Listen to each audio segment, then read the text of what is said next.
Yo, what's going on, everyone? It's your boy Des360, providing with that motivational and inspirational content to help supercharge your grind, your vibe, your journey. So thanks for rocking with me today, guys. Make sure to hit that like button, helps me out. Comment, subscribe, because I always want to hear from you. And we're growing this basketball community, literally talking anything basketball. But today we're going to focus on playing basketball overseas and what I can do to provide insight and help you in your journey to realize your dream, starting your new career, or finding a new place to play. So, a little bit about myself, you guys, before we get into this list here. I am a former overseas basketball player. I spent 2 years in the Philippines playing, traveling around. Then I also spent 1 year in Mexico playing basketball professionally.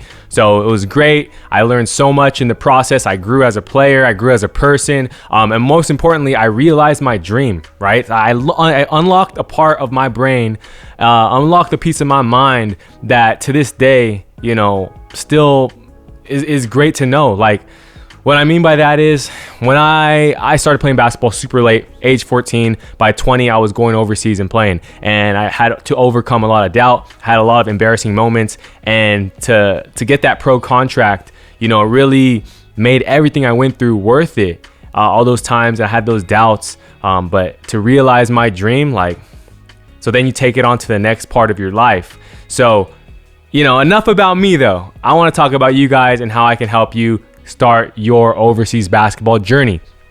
Okay, so guys, going overseas isn't as easy as 1, 2, 3. It's not like, hey, I woke up today and I decided I want to go play overseas. First off, you got to put yourself into position, and there are quite a few things you need to do to just up your chances, because a lot of this is networking, a lot of this is being at the right place at the right time, and a lot of it is being ready for any opportunity at any time. I have a course and a program that I just dropped called How to Play Overseas, and I'll drop the link in the description below. You guys can check it out. Literally has over an hour of footage of me walking you step by step through everything I did to basically go from college bench warmer to having multiple offers in multiple countries. And that wasn't easy to do. So that's why I'm still pushing out these videos here to give you guys insight, because I had to overcome a lot, meaning I had to go to a ton of tryouts. I had to message a bunch of people. I had to go try to film myself a bunch of times and deal with lost tapes. I've gone to camps that I thought were going to be promising and they weren't. So there are so many things. I'm going to answer some of your guys' questions because you guys have been DMing me and sending questions my way. But one thing I want to talk about today is an agent, right? Representation in another country. As I mentioned, let's say I want to go play in Mexico. Okay, cool.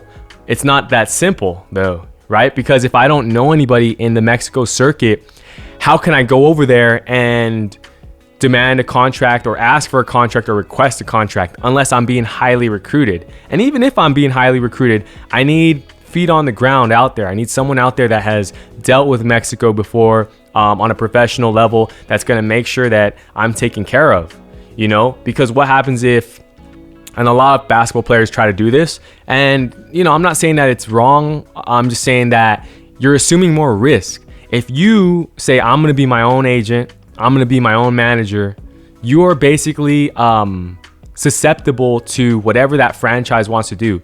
Like if I go to another country and I'm supposed to play basketball there and I'm representing myself, and I get there and I get into a situation where, maybe my living situation is not what they promised me, or the pay isn't even what they promised me, or, the accommodations aren't.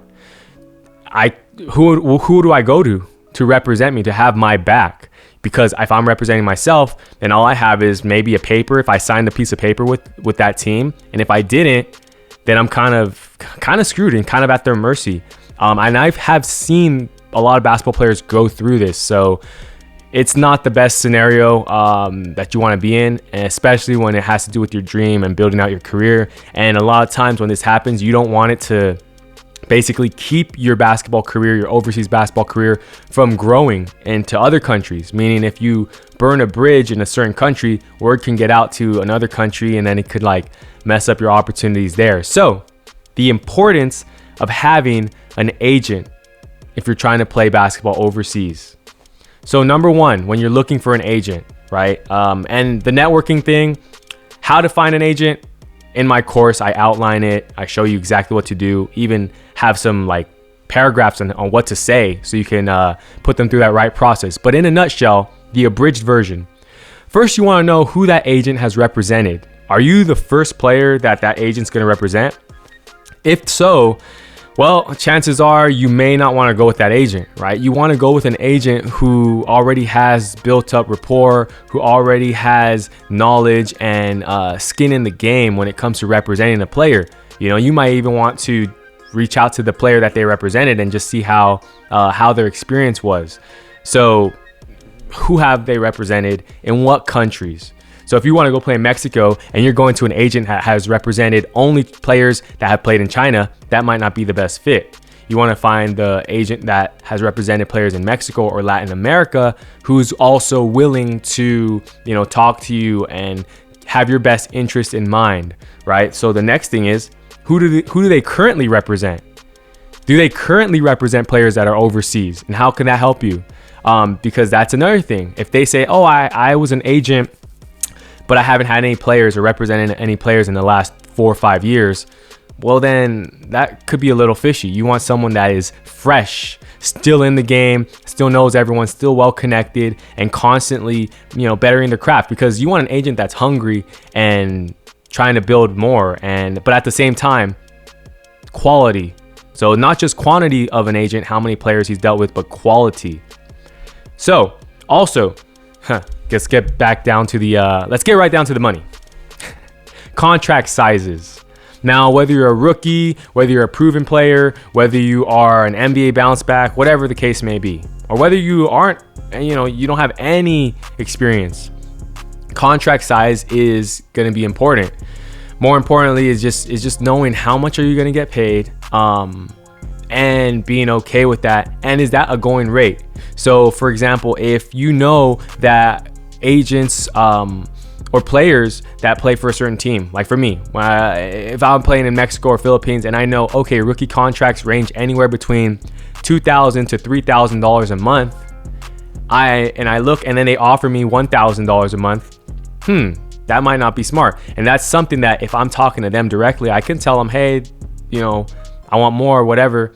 But if you have an agent, it just allows you to focus more on basketball and the agent to focus more on all the, you know, the nitty gritty stuff. But then you talk to your agent and you voice all your opinion to your agent. Okay, next up, you know, you want to know that contract size, but you also want to know what percentage of that contract does the agent charge. So what's the agent fee? A lot of agents charge anywhere between 10 to 25% of what you make, right? So if you personally, I think if you find an agent that is only going to charge 10 to 15%, I think that's great. So for example, let's say you get a rookie contract and that rookie contract is for $3,000 a month in a certain country. Your agent says, okay, well, my agent fee is 10%. That's $300. So the agent's really not making that much. But at the same time, the agent, you know, a passionate agent, you know, is gonna probably take that deal and make sure you're taken care of. Now, let's say they're charging 20%, so $600, but they still make sure you're taken care of. That's something to weigh out. You know, you want that representation. You want someone on your side just in case when you're talking about, because once you start, if you lose a game or if you're not performing, you know, you want to make sure you're still getting paid. These are FIBA contracts and FIBA certified.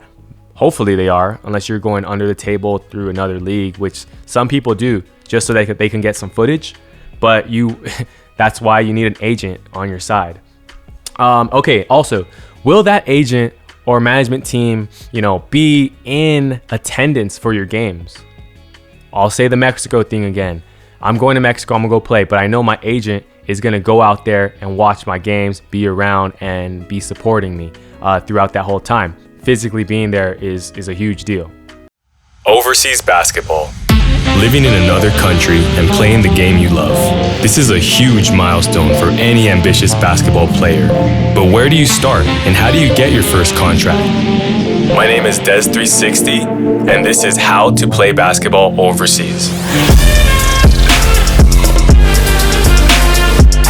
I'm going to share with you exactly what I did to go from college bench warmer to overseas pro basketball player. Watch my full course now, only at des360.com. Last but not least, and probably the most important thing, well, they're all important, but FIBA certification. If you can find an agent that is FIBA certified, that means that they've gone the extra mile. It's not just somebody that says, hey, I'm gonna become an agent today and I'm just gonna start calling players and moving players around. And you know, there are agents out there that are doing that, and some of them are doing well and some of them are shady. You know, I've dealt with some in the past and it's not cool. But when you have a FIBA contract in front of you, or an agent that's FIBA certified, literally has the number, you can look that number up online. It just adds that much more legitimacy. And if the contract goes through FIBA, you know you're gonna have to get paid. That club is going to, they're obligated to pay you. I've seen it. I've seen it happen a lot where people don't get paid because they're not FIBA certified. They didn't go through that route, and you don't want to do that. At the end of the day, you really want to focus on basketball. And so, kind of, you know, guys, I'm talking about all this because these are all the things you really have to consider, like when it comes to basketball. You need that team, and the team could be yourself, and then your management, which is that agent in your corner that you can trust, that you can talk to on a regular basis, that's going to take care of you, that's going to make sure wherever you go that you're being taken care of, and make sure you're getting paid on time. So super important if you're trying to build this out. And you do that, you find an agent, it's gonna greatly impact your experience, and then that'll lead to even more opportunities, right? Of course, handle business on the court, but you also gotta take care of business off the court. All right, now, guys, I am gonna start answering some questions. I may do that in another video. So if you do have any other questions pertaining to playing basketball overseas, drop a comment below. As I said, check out my program, How to Play Overseas. I just feel like it's gonna save you time. Like, you know, yeah, you're paying for a program, but I paid in time, dude. I paid in years of my life trying to figure out and, you know, get screwed or go through a bad deal or get a good deal, or, you know, and figure everything out. So for me to be able to share that with you guys for a nominal price, on top of all this free content, you know, hope you guys appreciate it. I'm gonna keep cranking them out. I'm gonna keep putting out that content. So Des360, really appreciate you guys. Like, comment, subscribe. I'll see y'all later. Peace.